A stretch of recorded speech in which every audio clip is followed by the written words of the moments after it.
In this video, we are going to understand one simple thing. What is the variable in JavaScript and why do we need it? So variable is just a container that stores the value. The way we create variables in JavaScript is similar to the way we used to create in our algebra. So here we have created x equals to 2.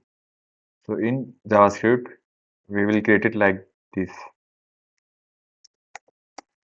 Let x equals to 2. So the only difference is here we have to use a special keyword called let. So there are three different keywords which are used to create a variable. For now, we have just used let and we will learn about other two in detail later. So here I have only created x equals to 2. I can create any number of variables I want. But the only rule is the variable name should be unique. We cannot create two variables of the same name. So I will create a variable called age where I will store age. Now I will create a new variable called price which stores 25,000. So this way we can create multiple variables in JavaScript. So you must be asking why we need to create variables. We use variables because programs need to remember things. If your app needs to store a username, a score, a price, or a user input, all of that needs to be stored somewhere. So at that time we require a variable. And the same variable we can use later to perform some operation or display it on our website or app. So currently I have stored only number type in our variables, which is 2, 24 and 25,000. But there will be also possibilities that we will have to store text data or some other kind of data. So in JavaScript, there are different type of data types available. Uh, for now, we will just learn about numbers, strings, and booleans. So we just seen number data type, which is the simple numbers.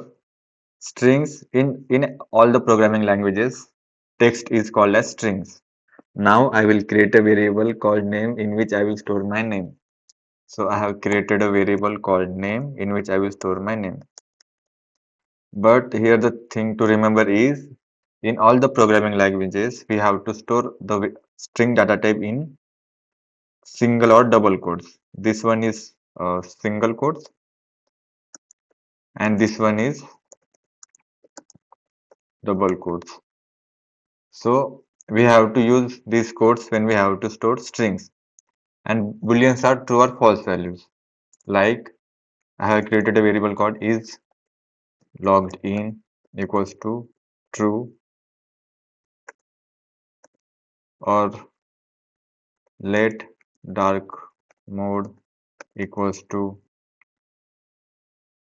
true. So we can give in boolean we give true or false value. Suppose I give is login equals to false. So this kind of boolean values means which stores true or false. So they are used when we want to store values in the terms of yes or no. True means yes and false means no. So we will look about all the data types in detail later in our next videos. I will give you one practical example of variables. So I am opening this variables.html files. I am create a basic HTML file. In it, I am creating one HTML tag where I am writing some random number. Now with the help of JavaScript, I will change this value. So there are two ways we can write JavaScript. Either we can write it inside this HTML file in script tag. The way we used to do with CSS, we used to write it in style tag. Same we can write JavaScript in the same HTML file. And there is also one option of writing it in an external file, but we will see it later in upcoming videos. So now I will change this uh, content with the help of JavaScript. So I will first create one variable, name age, let age equals to 24. Now the code I am going to write, don't focus on it, you won't understand it like this early, but just see how it works. So I'm writing document dot query selector